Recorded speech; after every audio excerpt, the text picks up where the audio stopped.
Good morning. Hello. It's that time. It's forum time. Thank you all for being here. We have a most interesting program that I think all of you can identify with because there's so much of this stuff going on these days. But we are pleased to have Pamela Schmidt here. Catherine Colgan has her come regularly to work on her computer for her, and that's how we found her. Pamela started her computer career as a key punch operator in the late 60s. In the early 80s, she worked for a software house where she tested the software being developed, wrote documentation, and trained new users. In 1996, she and a programmer started their own business, ProIcare Incorporated, automating small businesses. Pamela, through her businesses, maintained a classroom at the Virginia Beach Princess Anne Recreation Center. After about 5 years, she gave up the classroom and started to teach for the Virginia Beach Adult Center part-time, where she still works besides maintaining her business. Pamela does have a life outside of the computer world, consisting of 6 grandchildren, 16 great-grandchildren, and fostering dogs, Australian Shepherds. Please help me welcome Pamela Schmidt.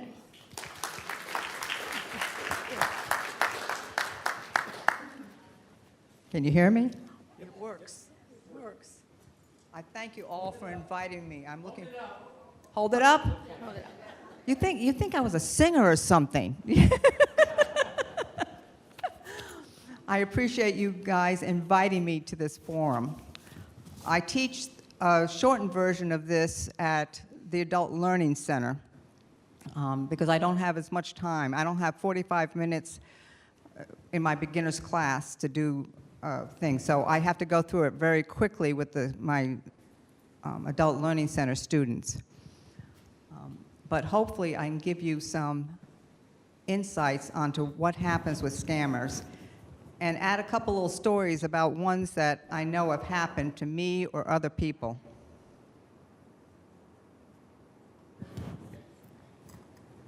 Whoops. Here we go. This is the world of scammers, what they are after and what they do. Scammers use different methods to get to you. The phone. They'll call you on the phone. They do phishing emails, where they send you an email and want you to click on a link. And out on the internet, they trick people, they call it clickbait. They will do something like, say, Charlie Sheen's dead, to get you to click on the link. Don't do it. With the phone calls, they target grandparents. I've gotten those. I had someone call up and say, "This is your grandson. I was in an accident down in Florida. I'm all right, except I broke my nose," which would explain the voice difference, right? But he needs money to get out of jail. Yeah. You know, I'm aware of things like that. So it doesn't necessarily trick me. First of all, my grandkids don't call me grandma, which is a good thing.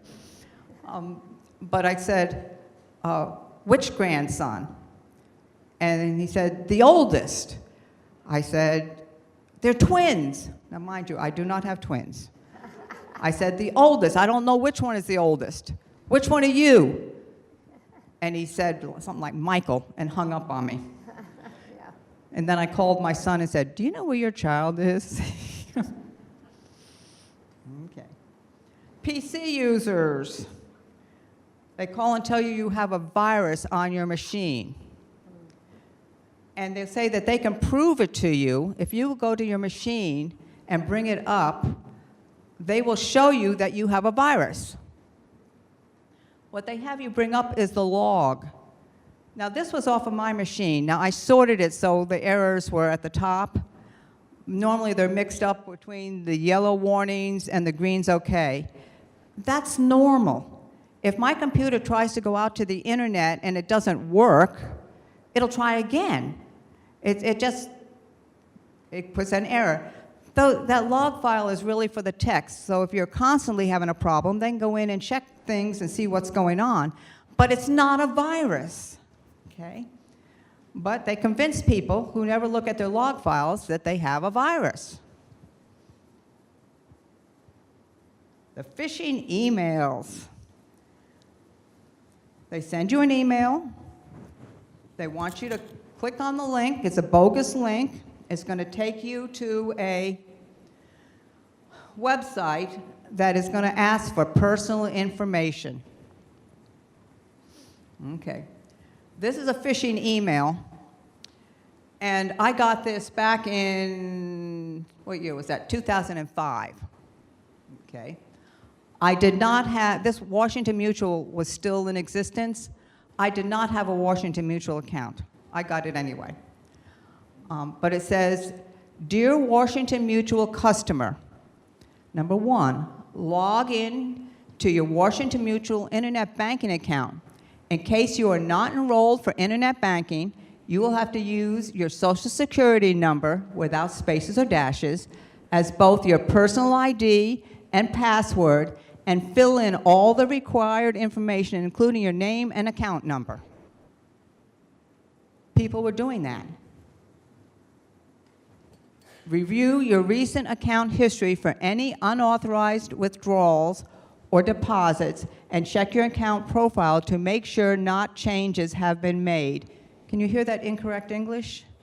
I worry about my foreign students not picking up on that bad English, bad grammar. If any authorized activity has taken place on your account, report this to Washington Mutual, they spell staff, S-R-A-F-F, immediately. To get started, please click on the link below. Okay, I went ahead and clicked on the link. You guys do not click on the link, okay? I knew it was going to take me to a bogus site, you know. Okay, so then I turned around and went to the actual Washington Mutual website and did a screen capture of theirs. So can you guys tell which one is the crook and which one was the actual Washington Mutual one?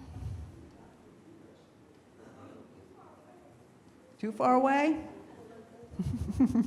They look alike.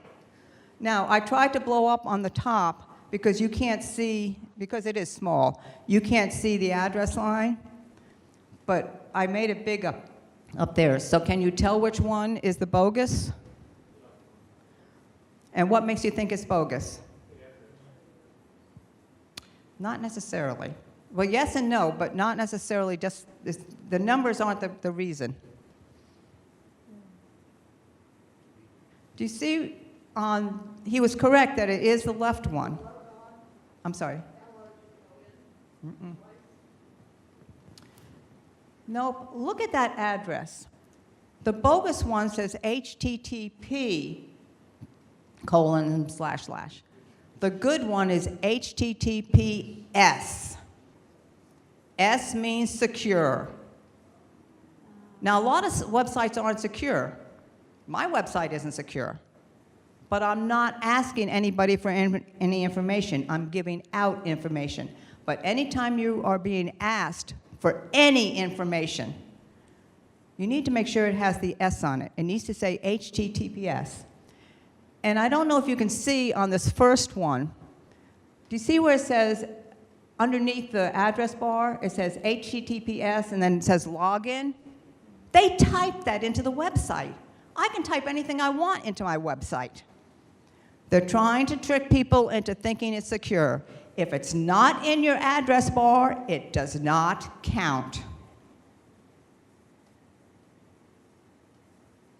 Okay. Now, the phishing emails. They give you something to make you think it's a greed thing. This person from the Korean Republic is going to give me $25.5 million. Yeah. And again, people think they're going to get the $25 million. Not happening. There goes your money. Okay. Now this one, curiosity. It says that my package has been returned to the FedEx office. And it says that the information is in, do you see up there where the attachment is a FedEx invoice.zip? Do you guys know what a zip file is? Do you know those bags that you can get that you can put your sweaters in and suck the air out? Okay, I use those for traveling. It makes it easier to pack stuff in my suitcase. Now, when I get to the other end, my destination, I need to open up that bag and fluff out my sweaters in order to use them. How do we know that there's no roaches in my bag? You know, you don't know what's in the bag until you open it up and fluff it out. So do not open any zip files. I do download zip files off the internet to get my fonts and stuff like that. Zip files make it faster to go across the internet and stuff like that. They're not bad things, but don't open any of them unless you know why you're opening them. And I don't care if it's a friend that sent it to you. I had a student that I hadn't heard from in like 3 or 4 years, and I got an email from him and said that it was the Boy Scout schedule. All the information was in the zip file. I didn't open it. I replied back to him and I said, "Did you mean to send that to me? Or did a virus take over your machine?" He emailed back, a virus had taken over his machine.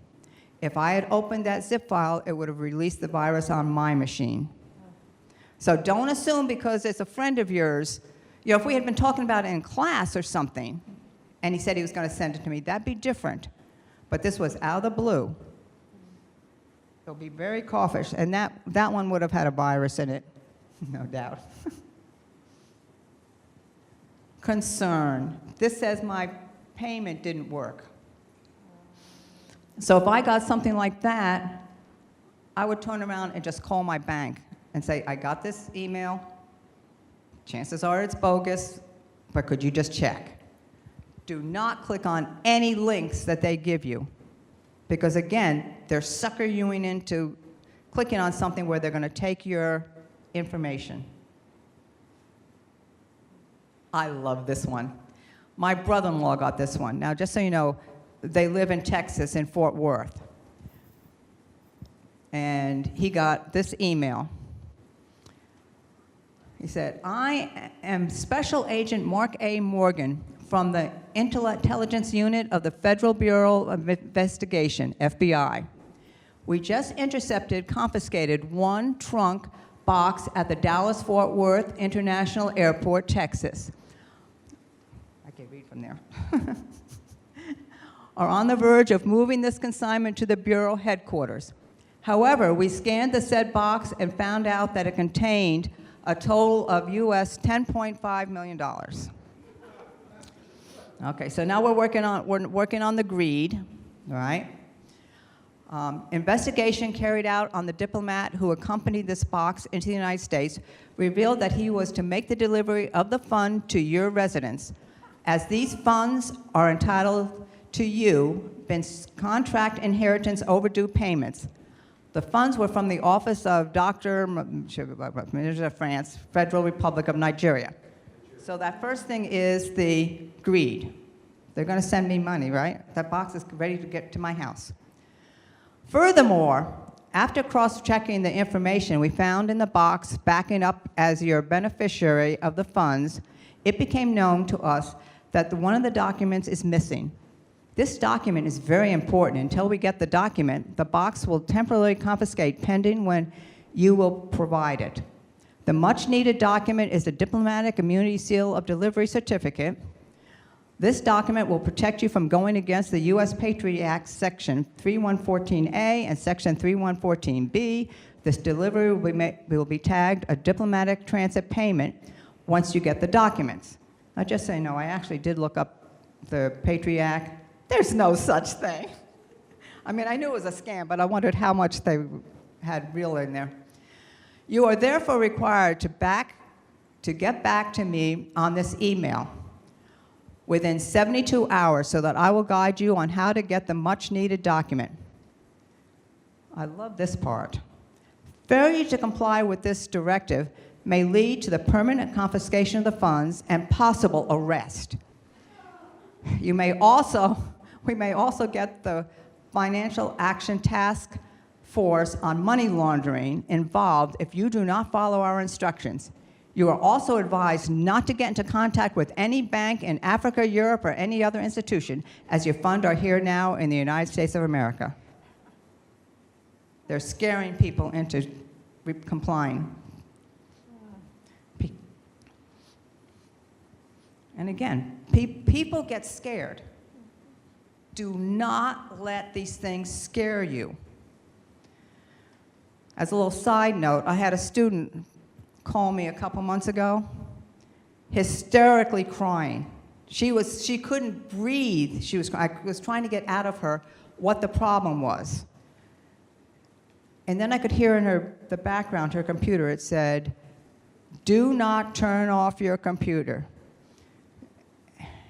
It had porn on it and all this stuff. She was crying hysterically.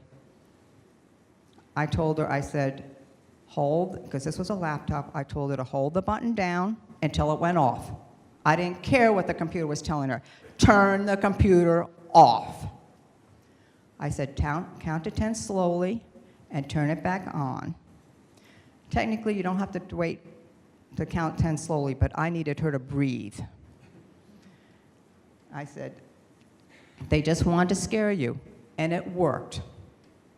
Do not let these things scare you. Okay, this is a sympathy one. This person is dying and is going to give me the money so that I can disperse it because I'm a good person. Okay. And again, they want you to include all the information about you.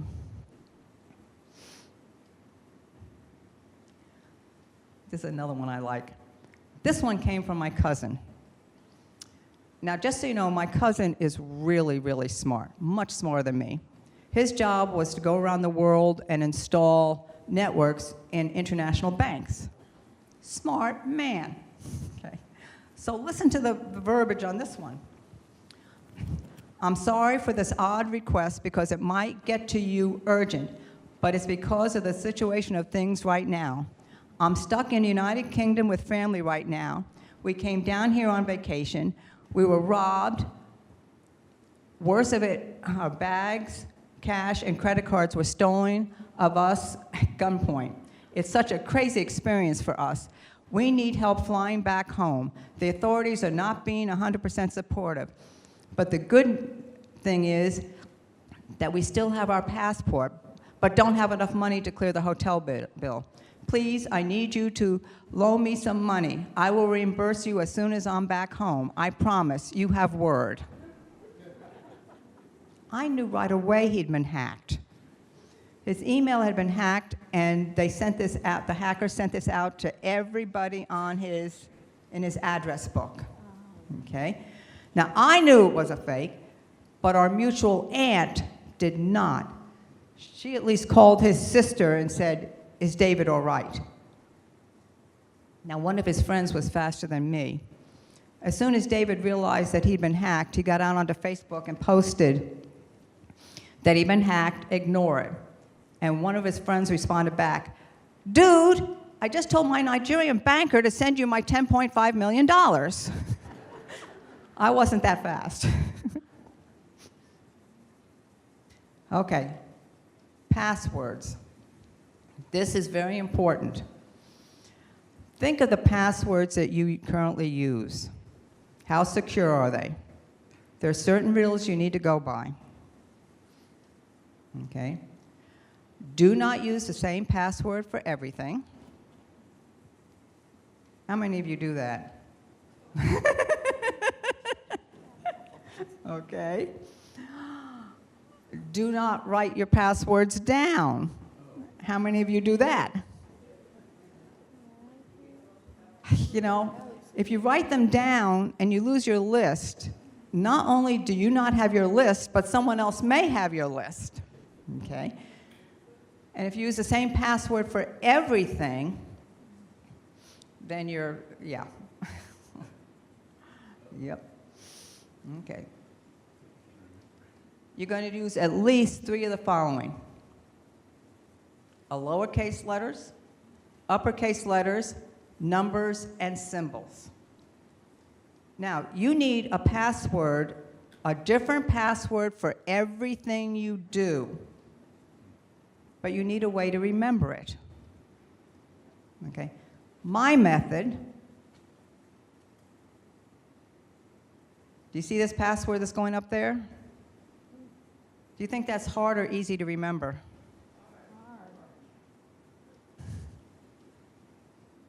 It's the word cows with the O capitalized. Oh, I missed that. And my birthday, 6/12/49. You see that? Let me go back. The cows and 6/12/49. Okay, I consider that my base password.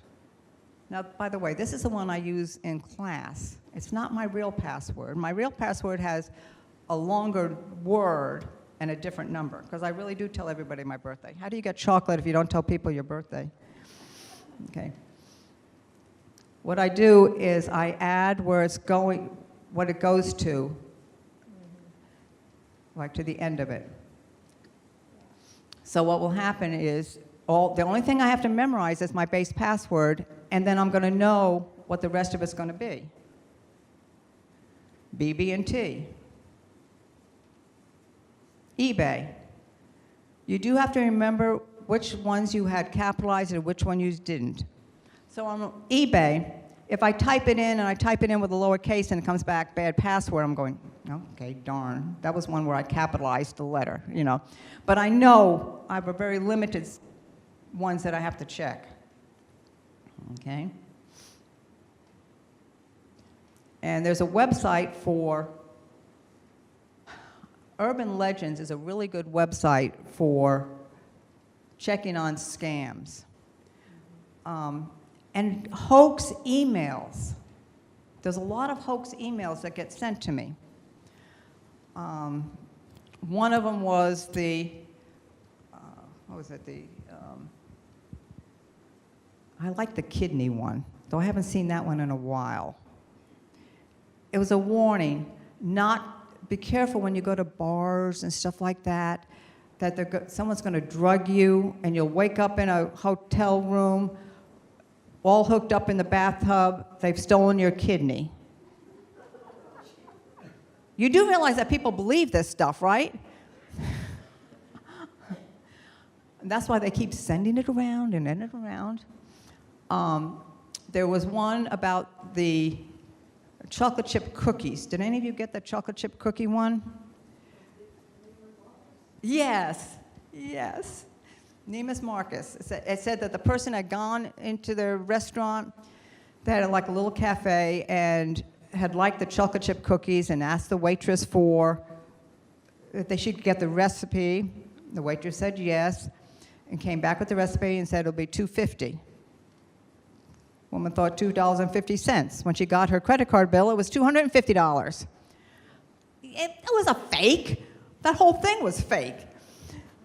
But she said, okay, I've now posted the recipe out here. Since I have to pay $250 for it, everybody gets the recipe. Okay? Yeah. First of all, I did try the recipe. It was a lousy recipe. And then Neiman Marcus actually put on their website, we did not have a recipe before, but we've made one up for you. And that one actually was pretty good. So, but you can go out to their website and see that. But people were passing that around. There's some other ones that are, they can't track the emails. You know, they say forward this and Microsoft will give you money. No, Microsoft is not going to give you any money. Trust me. Okay? But if you go to that website, now, Roy, is there a way for me to get into that Urban Legends? Does it work?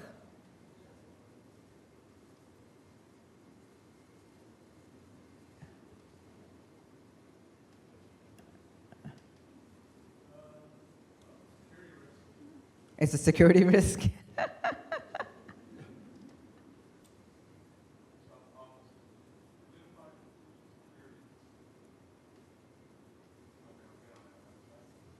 Oh, Urban Legends?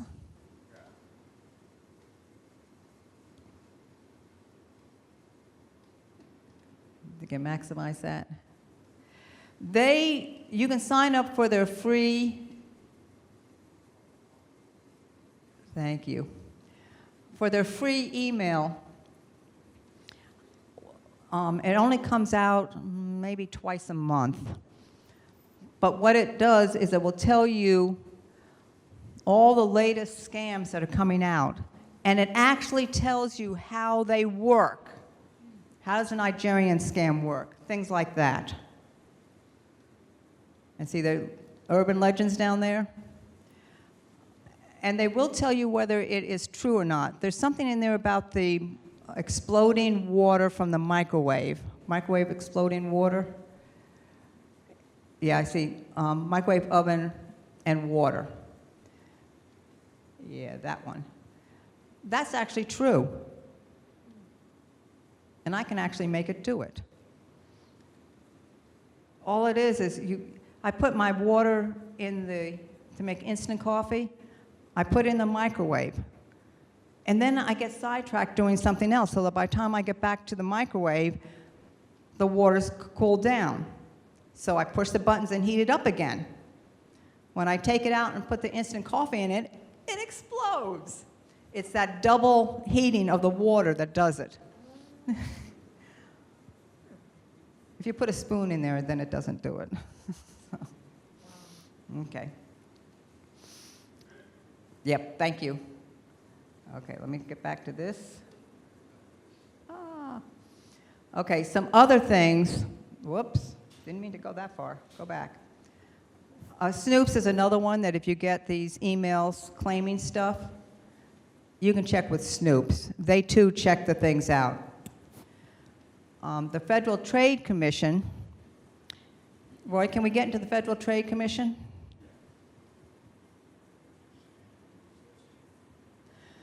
Okay. If you scroll down, there should be a thing for news, press releases. Do you see what says press release? Click on up to the whole one list, or all press releases.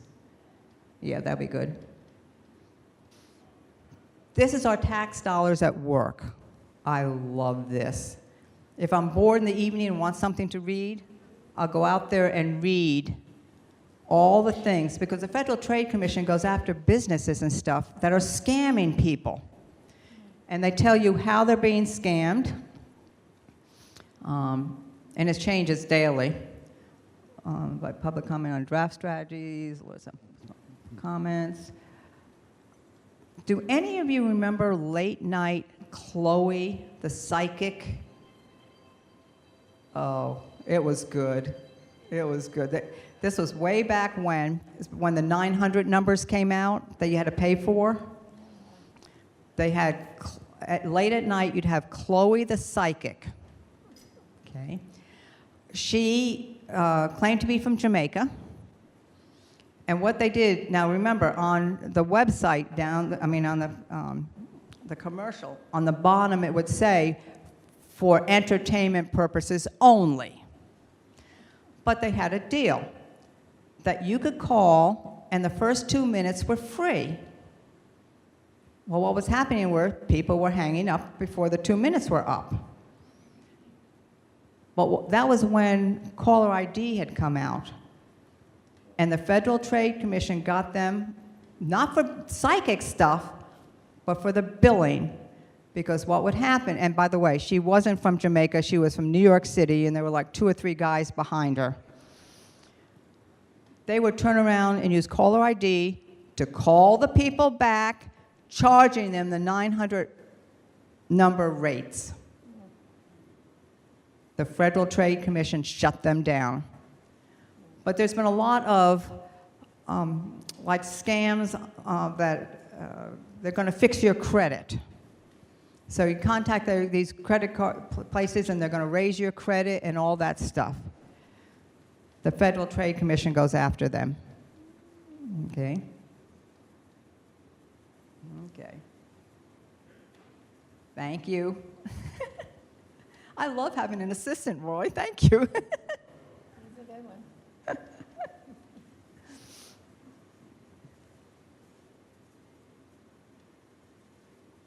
Okay. And that's it. But I have a couple other things I want to mention that I did not get into there.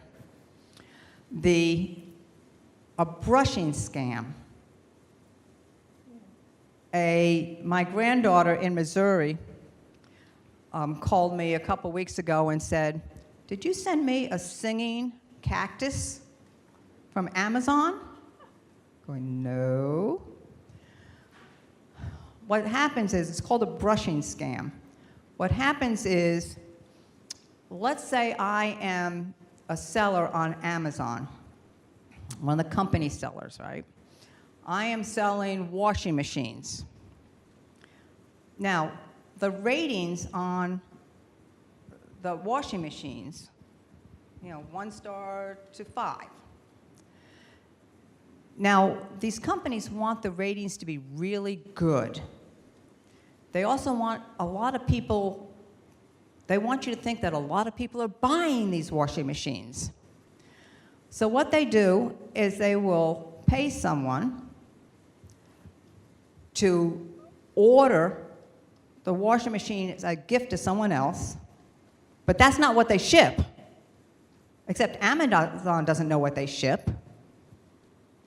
So it goes as a gift to someone else. Then that makes them a verified buyer, and they will write a review on the washing machine. They may have sent you a box of cookies, or in case of my granddaughter, a singing cactus. Okay? There's nowhere for you to return it because there's no who sent it. So you get to keep whatever the item is, but make sure that you know that what they're doing is they're paying people to give this business high reviews, even though that's not what was shipped. And I tell everyone, if I'm buying something, I don't look at the good reviews. They can pay a lot of people to write good reviews. I go straight for the bad reviews. And I want to see if it's something I care about. They're not going to pay anybody to write bad reviews. An example being my air fryer. I wanted a small air fryer that I could leave on my counter. Amazon had it on sale for like $48. So I went to and it only had 4 stars. So I went to the bad reviews to see what people were complaining about. They were all complaining about 2 things. One, they didn't like the flimsy cookbook that came with it. I don't care. I've got the internet. I don't care about a little flimsy cookbook. And the other was that the inward basket was tricky to get out. So I knew that was going to be a problem when I got it, but once you learn the trick, it's no longer a problem. So I'm glad I bought it. But I didn't even bother to look at the good reviews. Okay. Bad reviews. Do you care? Okay. I think that's all I had.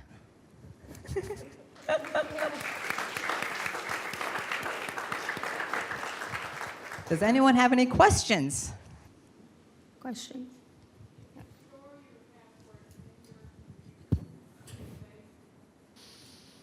Not really.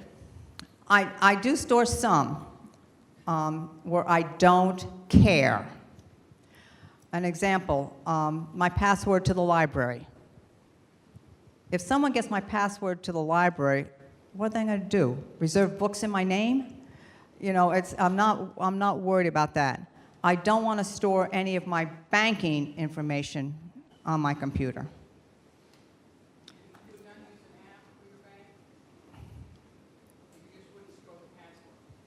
I don't store the password for the bank. I have to key my account number and password in every time. Is it safe to use the app that Bank of America has, Oh, use the, the app, in online banking? I'm going to say yes. If you trust your bank, I'm going to say yes. Okay, thanks. And some people, I have friends who use a password vault thing where they store all their passwords in a vault. I don't do that. I need to know my passwords. You know, I don't want to have to go to a computer to look up my password. I just had a problem with her recently because she needed a password to get into one of the sites and she didn't have it. She said, well, I've got it in this, I forget the name of the vault that she uses. Well, that's fine that the vault has it, but she doesn't have it. It was 2 days later before she could finally get in there to get her password that she needed. So your best bet is to have a password that you are going to be able to remember. I read that you should change your password often. What do you think about that? Yes, yes. At least every couple of months.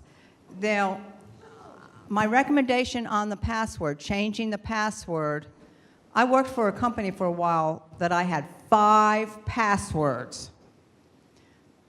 Now, I used the same base password, and like for the accounting package, I would just put ACCT at the end, right, to get me in there. For the internet, I would have put internet at the end. But I had to change them every month.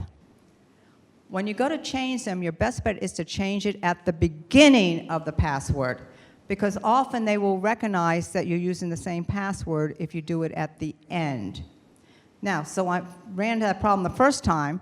I put like JAN at the beginning of my password, FEB for February. That worked until the next year. Then it said, oh, you can't use January whatever again because you used it already. So then I added the year to it. So this year it would be Jan 25. Next year it would be Jan 26, you know. So whatever you do, you have to have something that you are going to remember.